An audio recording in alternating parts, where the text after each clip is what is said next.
Muito bem, irmãos, abra sua Bíblia em Lucas capítulo 18, versículo 8. E eu estou temático hoje, então eu vou falar sobre aquecendo a frieza espiritual. Para aquecer no frio é fácil. Chocolate quente, você põe luva, uma meia quentinha, touca, um casaco de pele, uma luva de couro que nem o pastor Thomas, um sobretudo e tá quentinho, ou liga a lareira. Não é fácil para esquentar o frio físico, mas e o frio espiritual, né? Como é que a gente trabalha isso? Lucas capítulo 18 é o versículo 8. Está marcado 18 aí, mas é o 8, tá bom? Diz assim: digo-vos que depressa lhes fará justiça. Quando, porém, vier o Filho do Homem, porventura achará fé na terra? Hoje pela manhã nós vimos que o amor está esfriando, mas tem uma coisa também que está diminuindo: a fé genuína. A fé está ligada intimamente com a espiritualidade,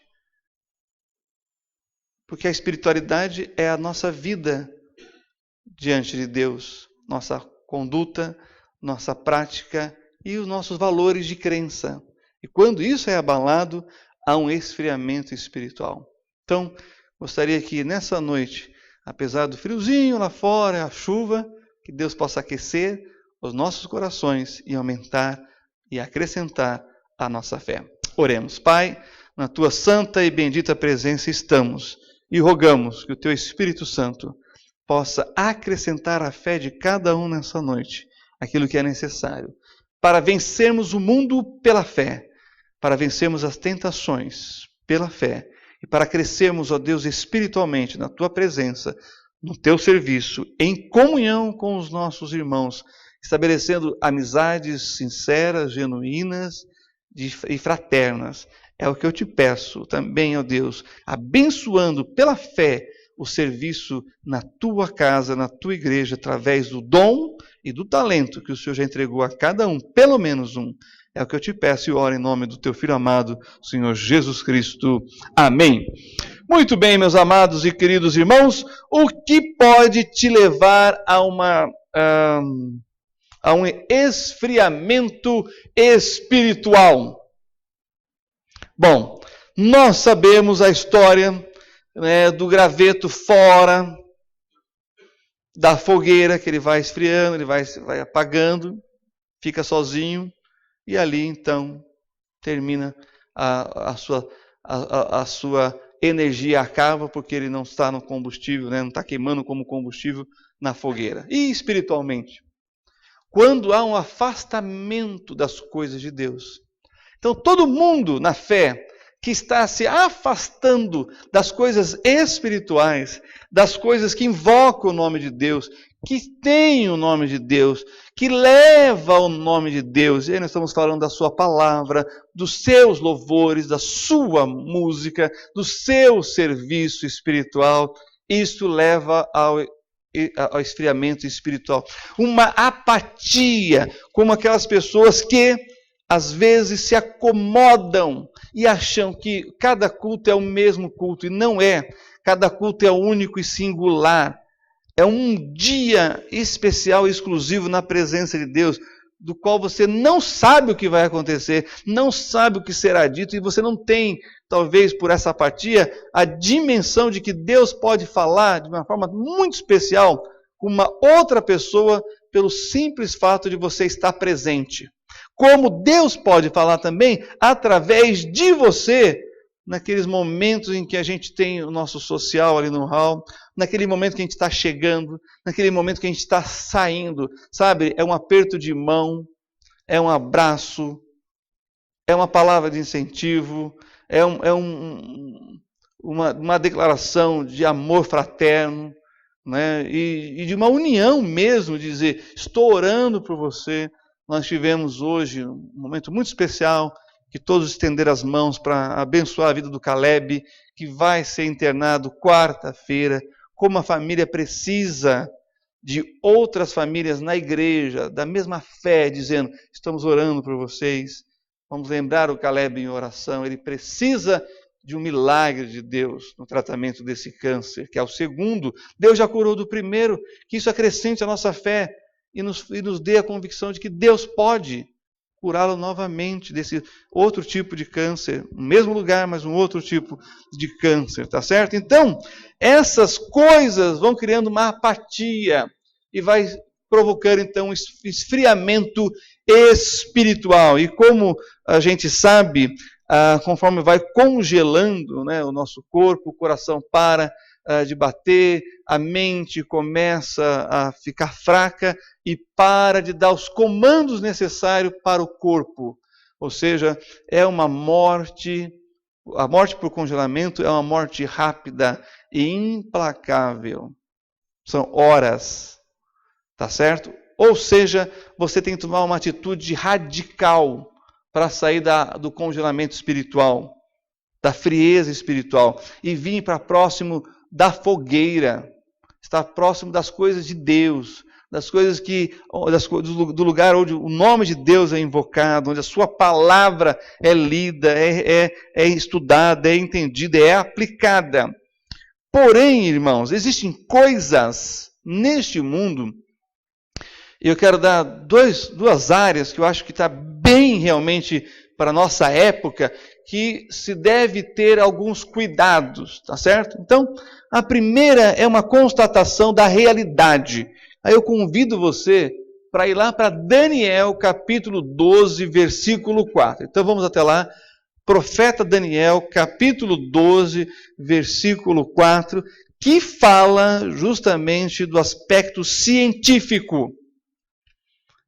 Há realmente uma grande atenção para as questões científicas. A ciência realmente tem ocupado muito espaço nos jornais, no jornal escrito, no jornal também, né, da internet, no jornal da televisão, porque realmente nós estamos constatando que de 50 anos para cá, tudo mudou. Só para dar um exemplo muito claro, eu não sei você, mas eu aprendi que é bom a gente abastecer o nosso carro né, com combustível no mesmo posto. Não ficar pondo de posto em posto, porque isso aí dá um problema. Aí se você está num posto só, você sabe que se der problema foi aquele posto. Você não está abastecendo em outro, você pode ir lá, você pode reclamar. Na verdade, eles podem consertar. Mas se você fica de posto em posto, bom, eu aprendi e procuro fazer isso no posto. Então eu conheço todo mundo me conhece, eu sempre aprendi com o pastor Tom, eu sempre dou uma caixinha, sempre tem uma mensagem do Evangelho. Eles são meus amigos, nós somos chegados. Eles gostam de me atender, estão sempre felizes comigo. Mas eu percebi uma coisa anos atrás. Quando começou a informatizar tudo, os postos de combustível também foram informatizados. E eu percebi que os frentistas que não sabiam mexer no teclado do computador, no mouse, de ler na tela, e depois de saber usar a maquininha, foram demitidos. Então percebam que a tecnologia vem, o conhecimento vem, e você tem que correr atrás. Nas coisas mais básicas, nós temos o conhecimento e a necessidade de se saber lidar com aquilo. Tá bom? Então, olha só o que nós temos aqui em Daniel, capítulo 12, versículo 4. E como esse saber específico tem se multiplicado nos nossos dias. Diz assim: e tu, Daniel, encerra estas palavras e sela este livro até o fim do tempo. Olha só, é para a nossa geração, não era para a época de Daniel. E aí ele diz: até o fim do tempo, muitos correrão de uma parte para a outra, e o conhecimento se multiplicará. É impressionante, irmãos, como tem pessoas tão especializadas, com conhecimento tão técnico, que são únicas. E que todos nós que não dominamos esse saber, somos reféns dessas pessoas. O conhecimento se multiplicou de tal maneira que a gente tem tanta informação que só alguns conseguem dominar. E aqueles que não conseguem, na minha opinião, ficam refém daqueles que dominam a ciência desse conhecimento técnico para lidar com esses aparelhos que nós temos, que já vou falar sobre eles primeiro, nesse aspecto científico. Porém, tem uma outra coisa também que eu tenho percebido e que já é assunto de estudo e de pesquisa. O que o ser humano está fazendo com todo esse conhecimento que se multiplica a cada 2 anos, que dobra a cada 2 anos. Veja bem, eu, quando estava no mundo corporativo, vamos dizer assim, eu ouvi as pessoas dizendo assim: conhecimento é poder. Mas hoje, todo mundo tem acesso a conhecimento. Impressionante. A gente está dando aula de Apocalipse, falando sobre essas coisas do futuro. Os irmãos dão um Google e diz: olha, isso aí que você está falando está aqui, ó. Aí a gente fala de algum assunto na Bíblia, da antiguidade. Aí o irmão dá um Google e diz: é sobre isso que o senhor está falando? Eu falei: exatamente, está aqui. Interessante, eu estava ouvindo um canal sobre os impérios mundiais da antiguidade, da Era do Bronze. Era do Bronze, 2000 a.C. E aí então, o apresentador falando, no final, ele fala assim: agora as correções que os nossos ouvintes mandaram do estudo anterior. Eu falei data tal, mas segundo os novos achados arqueológicos, a data agora é tal. Eu falei que era em tal lugar, agora é próximo de tal lugar. Assim, instantâneo. Na época da enciclopédia Barça, você levava 10, 15, 20 anos para corrigir aquele dado que foi colocado errado ali. Hoje é instantâneo. Você está falando, tem alguém mandando a correção. Não, isso aí que o senhor falou não está atualizado, não. Estão percebendo? O conhecimento, todo mundo tem acesso. Então hoje, na minha opinião, a coisa mais importante não é mais o conhecimento, é a fonte. Quem está dizendo? É confiável ou é fake news? Está cheio de fake news. Então quem está dizendo? Olha, sempre chega no meu e no seu celular notícias estrondosas, manchete, é urgente. Eu não repasso isso porque já vi tanta gente passando vergonha, pedindo desculpa no grupo, me empolguei, não li, não esperei, eu espero. Porque esse negócio de passar vergonha alheia não é comigo. Eu aguardo. Me mandaram uma pergunta hoje, com um videozinho.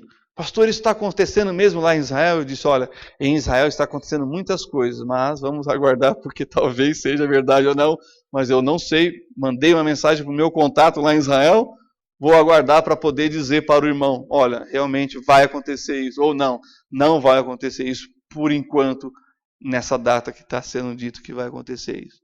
Eu fico esperando. Por quê? A informação está aí, o conhecimento está aí. Mas e a fonte? É verdadeira? Tem credibilidade? Eu tenho ouvido uma rádio que o slogan deles é isso, é credibilidade. Porque tem tanta rádio que era para informar a verdade, dando notícia falaciosa e mentirosa, que eu faço o quê? Eu espero aparecer o assunto nessa rádio que tem credibilidade, para poder passar para frente. Bom, o aspecto da pesquisa é o seguinte: o que o ser humano está fazendo com tanta informação? O ser humano está tendo prazer na informação, nela por ela, ou ele está tendo prazer em ter a informação e praticá-la? Em colocá-la em prática? Ou seja, o que você ouviu hoje, o dia todo, ou ontem, ou anteontem, te torna um melhor profissional para a empresa? Te faz melhor profissionalmente? Ou é, como dizia um irmão que frequentou aqui a nossa igreja um tempo, informação útil para a cultura inútil?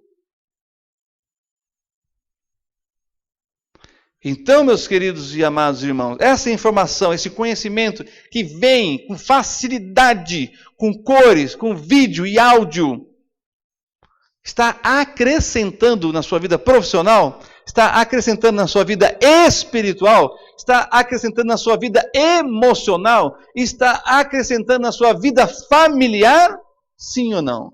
Você tem que saber fazer essa leitura, porque o conhecimento tem se multiplicado, mas se ele não for aplicado, ele fica apenas na teoria, só ocupando espaço na sua mente, e você, ao invés de parar para pensar, você começa a ter pensamentos. E é bem diferente. Pensar é diferente de ter pensamentos. Os pensamentos vêm pela quantidade de informação que você tem. Pensar é lidar com a informação que você tem para um propósito específico na sua vida. Então, essas informações podem sim causar um esfriamento espiritual na sua vida, se você não souber lidar com elas para a sua edificação como pessoa e como um cristão seguidor de Cristo. Bom, e aí nós temos o aspecto tecnológico, uma coisa está ligada com a outra, não é verdade? Temos aí os computadores, os aparelhos super sofisticados, é impressionante. Tem agora esses carros que estão saindo, e nós temos o irmão Pedro que pode nos auxiliar nisso, os carros estão saindo, irmãos, da indústria automobilística com o motor lacrado. Se parar, você não tem nem como olhar para tentar achar alguma coisa. Ele está fechado, é umas chavezinhas que só os mecânicos especialistas sabem. É interessante, porque tem um senhor que é um mecânico já há uns 50 anos no bairro, que eu levei lá a Rural para ele dar uma olhada, porque só ele sabe mexer nas coisas antigas. Está tão modernizando que os antigos estão esquecendo como é que mexe com as coisas antigas, que são mais simples. Olha que coisa! Está tão sofisticado que nem todo mundo sabe mexer, e estão esquecendo como cuidar das coisas simples que eram as antigas. E isso tem provocado um certo distanciamento das pessoas em relação às coisas simples da vida. Estão tão preocupados com coisas tão sofisticadas, em que tem que ser rebocado o carro e você fica assim, porque não vai ter ninguém ali olhando, ouvindo e mexendo e arrumando. E aí você vai ter que ter dinheiro para ou o seu seguro para te dar outro carro, você tem que alugar um outro carro, porque é assim. A tecnologia está de tal ponto que só meia dúzia de pessoas sabe mexer. E isso tem causado muita preocupação na vida das pessoas. E aí, é claro, nós temos aquilo que é o que mais nos afeta nesse negócio da tecnologia, que é a comunicação. Abra comigo em Tiago, capítulo 1, versículo 19. Tiago, capítulo 1, versículo 19. Olha o que nós encontramos aqui nesse texto de Tiago, capítulo 1, versículo 19. A questão básica de relacionamento é a comunicação. E é impressionante, a gente manda uma mensagem no WhatsApp e fica lá 5 minutos esperando. Se você ligasse, você teria resolvido. Já perceberam isso? E as pessoas estão preferindo mandar, grava a mensagem e manda. Aí o outro ouve, aí grava a mensagem e envia. Se tivesse ligado, já teria resolvido. É umas coisas assim meio malucas esse tempo que nós estamos vivendo, irmão. Mas olha o que nós temos aqui. Portanto, meus amados irmãos, todo homem seja pronto para ouvir, tardio para falar, tardio para se irar. Na semana passada eu vi 2 vezes a mesma coisa. Isso é difícil acontecer. E quando acontece, eu acho que Deus está dando um recadinho para a gente. Eu ouvi aqui na igreja de um irmão e ouvi fora uma outra pessoa. Eles disseram a mesma coisa. Ouvir, guarda bem isso aqui, ouvir é ouro, falar é prata. Vou repetir. Ouvir é ouro, falar é prata.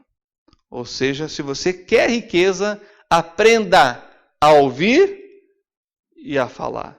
E como diz aqui, Tiago, não se ire. Porque o mundo nos provoca de tal maneira que a vontade, o sentimento, a sensação é de ira. E aí a vontade é de você ser agressivo na maneira de falar, na maneira de agir. E a Bíblia está dizendo para a gente, olha, toda essa tecnologia, todos esses equipamentos, tablets, celulares, internet, WhatsApp, Twitter, Instagram, esqueci de mais algum? Esqueci de algum? Todos aí? Contemplei todos? Essas coisas podem estar sugando o seu tempo, a sua energia e te deixando menos sensível às coisas espirituais. E isso é um problema. Escuta bem o que eu vou dizer para vocês, tem já clínicas especializadas para desintoxicação de aparelho celular. Como é que você chega lá? Você chega e deixa o seu celular na portaria e entra assim. Olha a abstinência terrível. Não pode. Mas como fazer? Irmãos, em Israel não tem mais orelhão. Não tem mais orelhão por telefone público. Não existe mais lá. Vocês sabiam disso? Não existe mais. A tecnologia lá é um negócio assim. A média de celular por pessoa em Israel é campeã. Irmãos, em 2006 eles já tinham Wi-Fi nas praças. Em 2011, Wi-Fi nos ônibus. Você sai de uma lanchonete para outra, você já pega o Wi-Fi. Você está no ponto de ônibus, encosta o ônibus, você já pegou o Wi-Fi. É um negócio impressionante. Mas você ainda vê as pessoas no ônibus lendo os salmos. Isso é muito bonito. Eu postei um vídeo do bonde, né, super moderno lá de Jerusalém, o bonde lá de Jerusalém é super moderno. E você vê as pessoas com os salmos lendo assim, o bonde passando, e tinha uma senhora lendo assim, sentada num bonde, lendo os salmos. Eu ainda vejo o pessoal lendo no metrô. Eu ainda vejo o pessoal lendo, é pouco, é menor, mas ainda vejo pessoas lendo no ônibus. Mas a todo momento e a todo tempo eu vejo as pessoas no celular. Não sei fazendo o quê. Às vezes eu sou meio curioso e olho assim, a maioria está jogando. Ou está assistindo alguma série ali. Bom, cada um faz o que quer, sabemos disso. Porém, o quanto essas coisas podem desviar o seu foco. É por isso que nós precisamos aquecer espiritualmente. Sabemos como fazer para aquecer no frio. Olha essa foto. Ela está ensinando como se aquecer no inverno. Deve estar bem quentinha essa moça aí, né? Até a luva ela tem, frio só no nariz. Fora isso, temos que aquecer espiritualmente. Romanos capítulo 5. Está aqui os recursos. Olha que coisa maravilhosa. Deus nos dá o recurso. E olha, irmãos, você precisa acionar essas ferramentas e colocá-las em prática.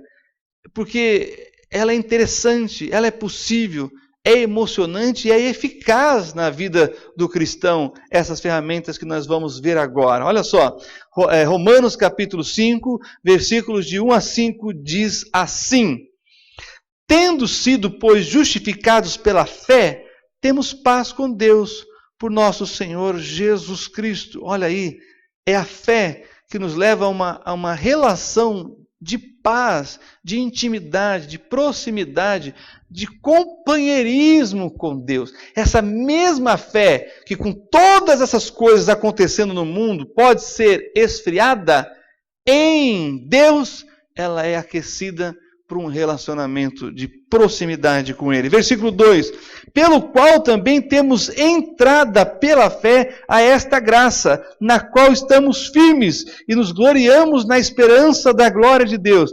Olha, irmãos, essa fé é uma fé graciosa, que estabelece uma firmeza espiritual e que resulta em glória de Deus, que é a esperança que temos nele.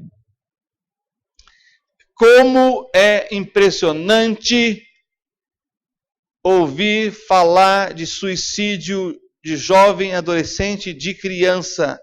A nossa irmã Maria, que é lá do Maranhão, ela estava falando, pastor, tem um ministério da Igreja Batista lá, de fazer uma espécie de uma guardinha com os adolescentes, porque uma cidade no interior do Maranhão tem um alto índice de suicídio. Então, o pastor da Igreja Batista, ele é professor, ele tem um ministério fora da sala de aula para reunir esses adolescentes com uma esperança em algo. A guardinha da cidade. Ser uma pessoa responsável com a cidade. Ter uma ocupação. E assim, vai resgatando e diminuindo a possibilidade de suicídio entre os adolescentes nessa cidade. Eu não sei se você já viu aquele ministério também de evangélico daquelas pessoas nas pontes. Já viram isso? Com colete nas pontes? Sabe para quê? Para impedir que as pessoas pulem da ponte. Tem um acampamento evangélico na ponte. São vários testemunhos de pessoas que foram para pular da ponte e conversaram com os crentes e tiveram esperança e não tiraram as suas próprias vidas. E aí, avançando aqui no versículo 3, nós encontramos, e não somente isto, mas também nos gloriamos nas tribulações, sabendo que a tribulação produz a paciência, e a paciência a experiência, e a experiência a esperança. E a esperança não traz confusão, porquanto o amor de Deus está derramado em nossos corações, pelo Espírito Santo que nos foi dado. É uma ação espiritual, o agente é o Espírito Santo de Deus. E o que ele faz? Ele te dá perspectiva no meio da tribulação. O que é a tribulação? São problemas. São problemas circunstanciais dos quais nós não temos controle, não temos respostas, não temos saída, não temos solução. A solução vem de Deus.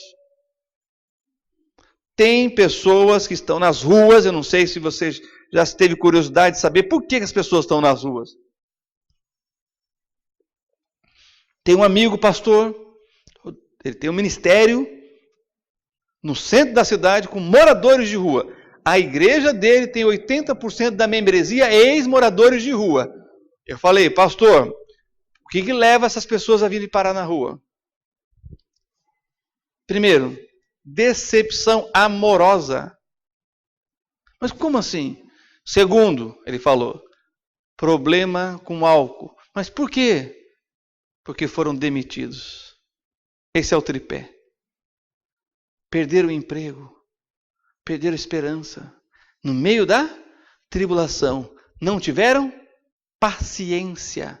Se entregaram àquilo que amortiza a consciência. As drogas, a bebida. O relacionamento em casa esfria. A mulher, então, fala, para que você serve? Se você não traz dinheiro, se você não pode pôr comida aqui dentro. Vai para a bebedeira. E vai parar na rua. A maioria, ele estava me explicando, ele trabalha semanalmente com essas pessoas, irmãos. Ele tem experiência de estar ali, no dia a dia, com elas. E cá entre nós, eu já estive na igreja dele. Não é uma igreja grande, é um número não muito expressivo, mas ele diz, 80% aqui, ex-moradores de rua. Eu tenho diáconos aqui que eram moradores de rua. Eu tenho aqui empresários que eram moradores de rua. Eu tenho aqui pessoas que são pregadores que eram moradores de rua. Então é algo para a gente realmente se aquecer, utilizando dessa ferramenta que é pela fé, é graça, traz esperança, ajuda a lidar com paciência na tribulação. E aí vem, irmãos, uma experiência que ninguém pode tirar. Sabe aquela experiência íntima com Deus de ter passado pela prova? Aí quando vem alguém dizendo, não, vamos curtir a vida, ele diz, não, eu vou curtir a Jesus. E assim por diante. Então, Romanos 5, de 1 a 5, está aqui as ferramentas. É um posicionamento que você tem em Cristo Jesus e que o Espírito Santo de Deus age para que você possa ser vitorioso. E aí, o segundo item para aquecer fala da comunhão. Como é bom ter comunhão, como é bom estarmos juntos, compartilhando o que somos e o que temos com as outras pessoas. E eu convido você, então, para ir agora para a primeira epístola de João, o apóstolo João, capítulo 1, versículos de 3 a 7. Olha essa palavra do apóstolo João para a igreja, para cada um que está aqui. 1 João, capítulo 1, versículos 3 a 7, diz assim. Acompanhe comigo. Primeira epístola do apóstolo João, capítulo 1, versículos 3 a 7. Ele diz: o que vimos e ouvimos, isso vos anunciamos, para que também tenhais comunhão conosco. E a nossa comunhão é com o Pai e com o seu Filho Jesus Cristo. Ele está falando daquilo que ele experimentou. Não dá para dizer daquilo que você não provou, se é bom ou ruim. Tem algumas pessoas que só de olhar não querem comer, né? Tem que comer. Você pode não gostar, mas tem que comer. Tem que provar. Provei, mas não gostei. Fiz isso lá no Belém do Pará. Tudo que era da comida da terra eu quis provar. Mas eu fui bem sincero. Se não gostar, eu não vou repetir. Porque imagina, se eu não gosto do negócio, fala que gosta, vai ter que repetir. Ah, não. Vamos ser sinceros, nós somos crentes, a gente tem que falar a verdade. Vou provar, interessante, mas não, prefiro outra coisa que vocês têm aí que eu gostei mais. Ó, mas como é que você vai dizer se não provou? Os apóstolos estão dizendo, nós experimentamos a Jesus Cristo. E foi tão bom que nós queremos manter a comunhão com Ele. E queremos que você tenha essa mesma comunhão conosco. Em Cristo. A nossa comunhão aqui, irmãos, não é por afinidades somente. Não ignoramos as afinidades, mas não pode ser só por interesses. A nossa comunhão um com o outro é por causa de Cristo. Porque você pode torcer para o outro time do futebol do que o meu. Mas nós vamos ter algo em comum, que é Cristo. Ou você pode ser o torcedor do mesmo time de futebol que o meu. Nós vamos ter afinidade. Mas o que vai nos unir não é o time de futebol. O que vai nos dar comunhão é Cristo. E o texto continua dizendo, versículo 4, estas coisas vos escrevemos para que o vosso gozo se cumpra. Quer ser feliz? Tenha comunhão com Deus e com o povo de Deus. Versículo 5, e esta é a mensagem que dele ouvimos e vos anunciamos, que Deus é luz e não há nele trevas nenhumas. Se dissermos que temos comunhão com ele e andarmos em trevas, mentimos e não praticamos a verdade. Que comunhão há entre as luzes e as trevas? Nenhuma. Porque onde a luz chega, as trevas saem. E é impressionante como a gente, que é imperfeito, nós somos pecadores, irmãos, somos imperfeitos, mas como a gente incomoda aqueles que estão em trevas. É por isso que você não pode brilhar muito, você tem que brilhar de pouquinho, porque senão assusta as pessoas. Sabe quando você chega, já é uma acusação para elas? Antes de você ser uma acusação para elas, você tem que ser um exemplo da graça de Deus. Porque tem muitos crentes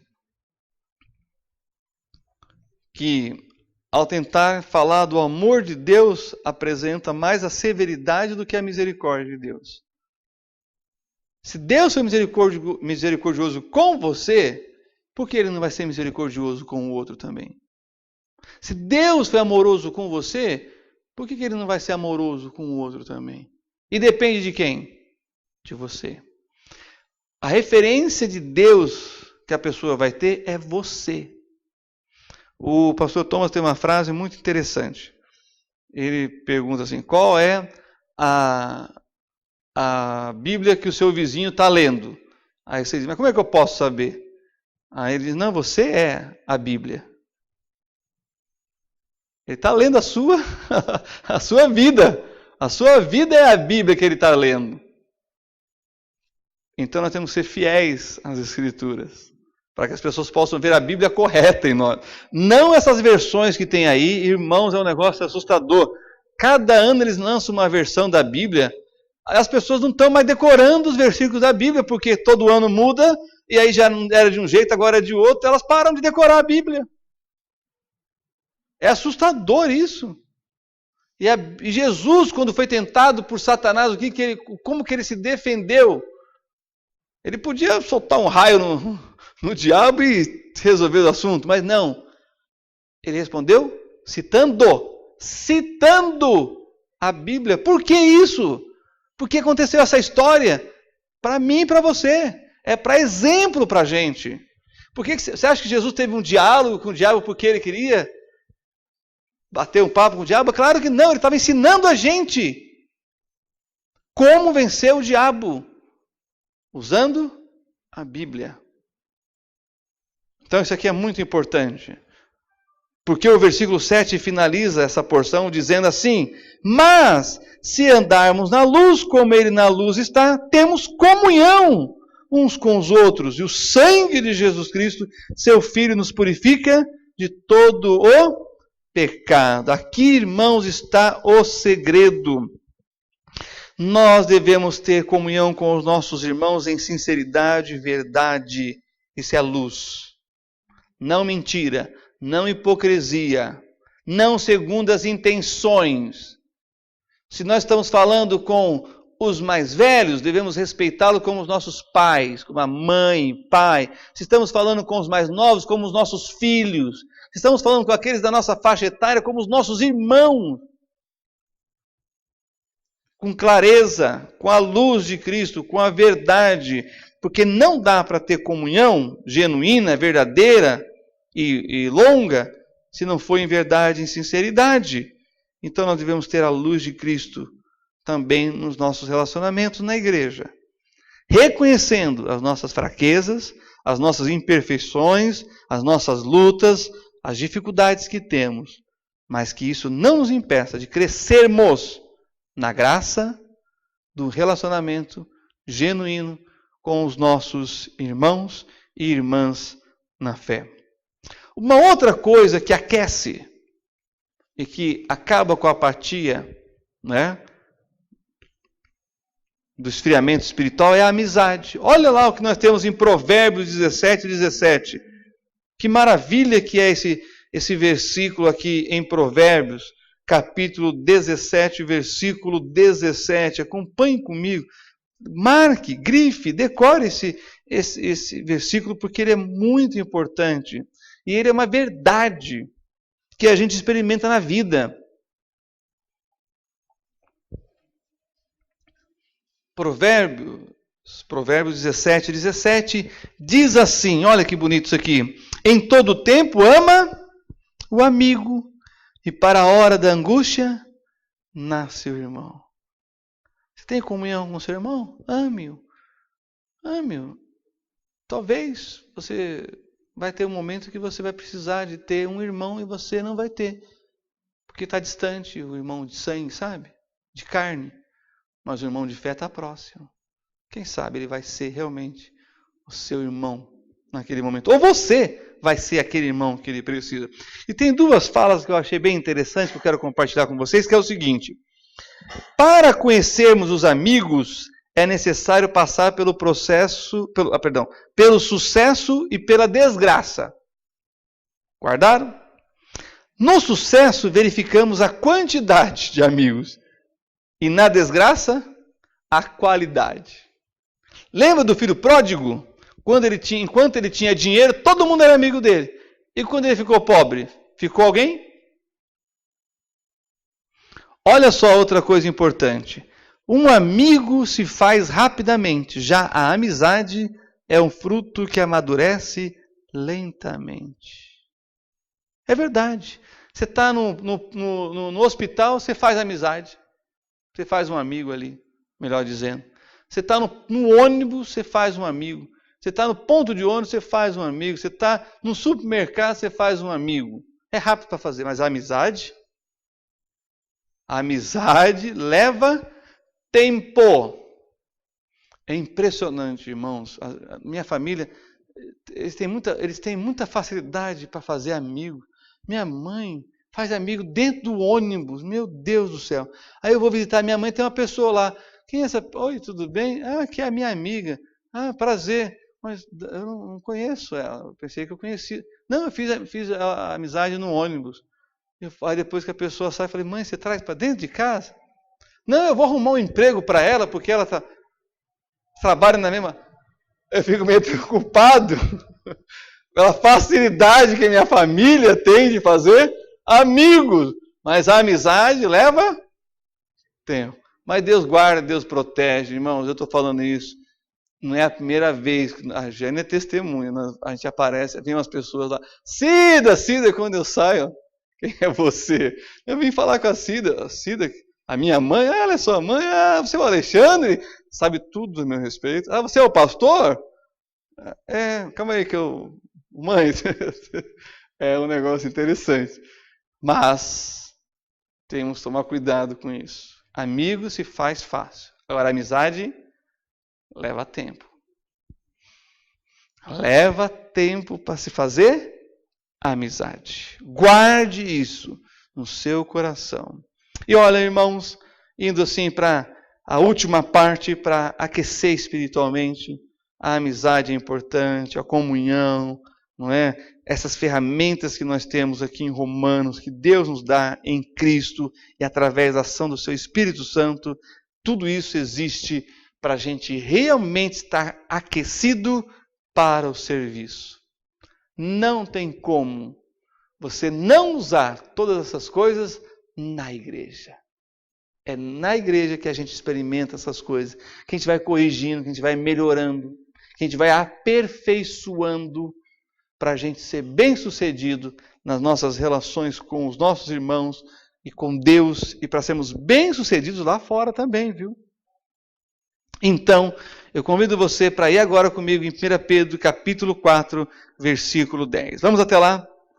Primeira epístola do apóstolo Pedro, capítulo 4, versículo 10. Nós temos uma informação aqui muito preciosa que você precisa guardar também no seu coração, que Deus revelou ao apóstolo Pedro em 1 Pedro, capítulo 4, versículo 10.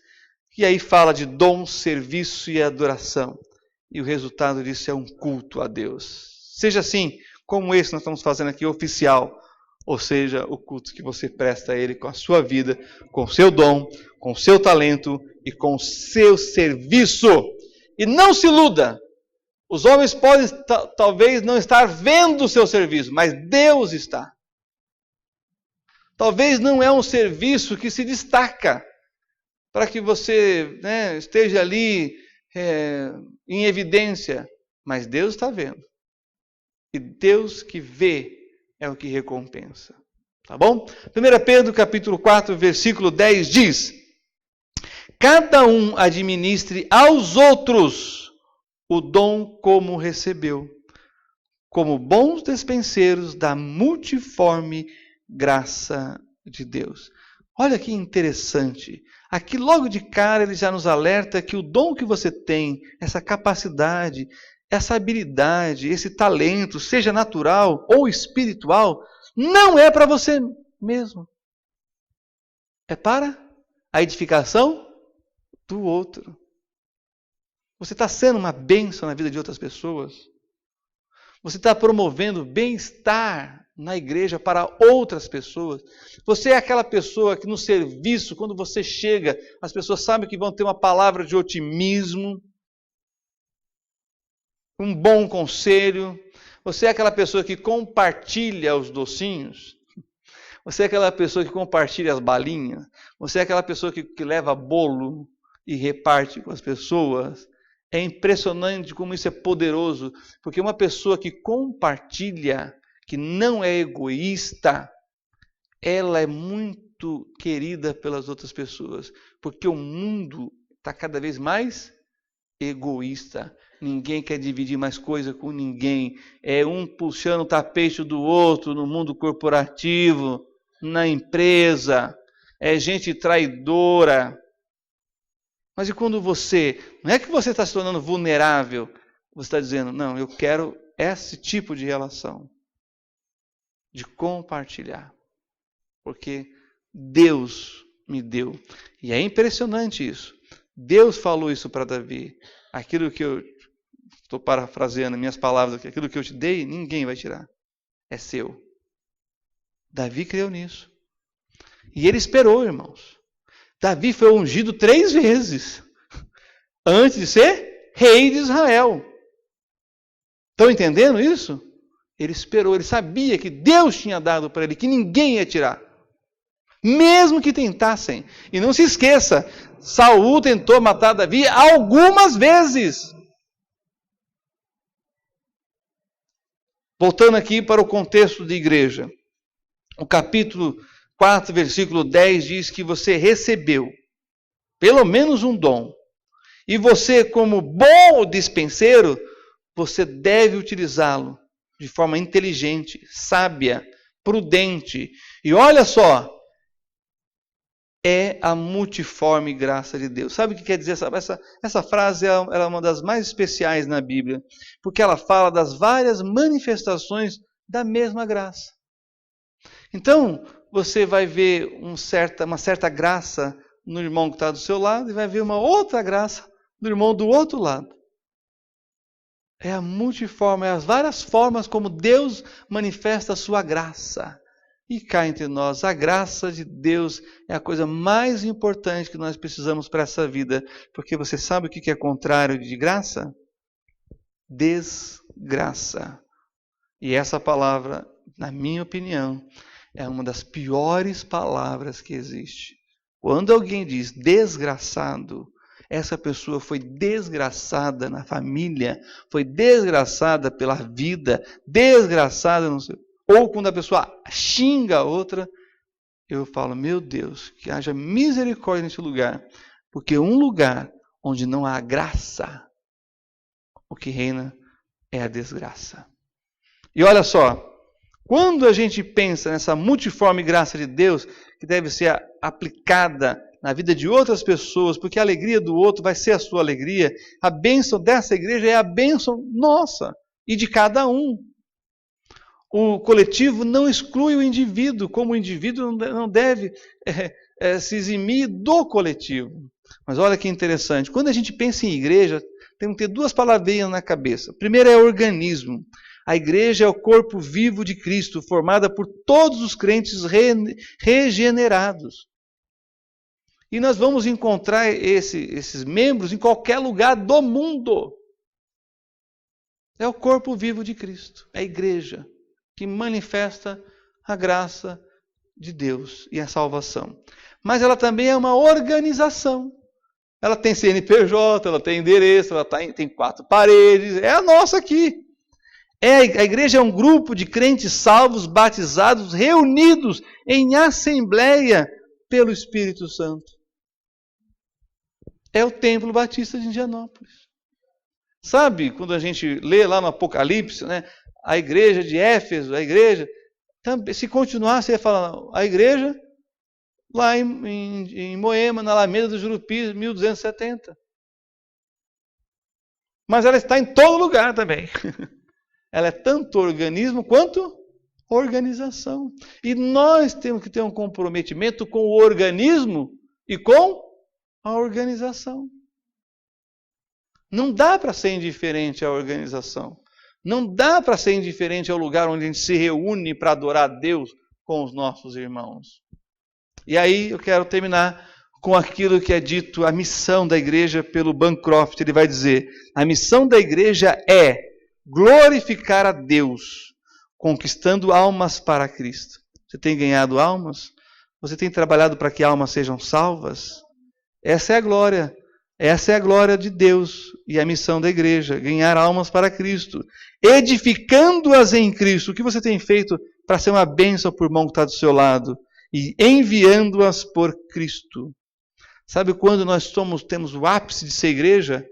Não é quando nós estamos reunidos aqui, mas é quando nós estamos sozinhos lá. É por isso que tem o quadro ali, né? A placa, melhor dizendo. Quando a gente está saindo, é que nós estamos entrando no campo missionário.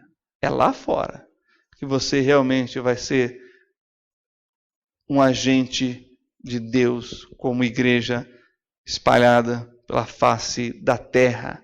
Porque, irmãos, a igreja do Senhor Jesus está em todos os lugares. Eu vi fotos essa semana que passou de igrejas que estão crescendo lá no Irã, onde é proibido pregar o evangelho.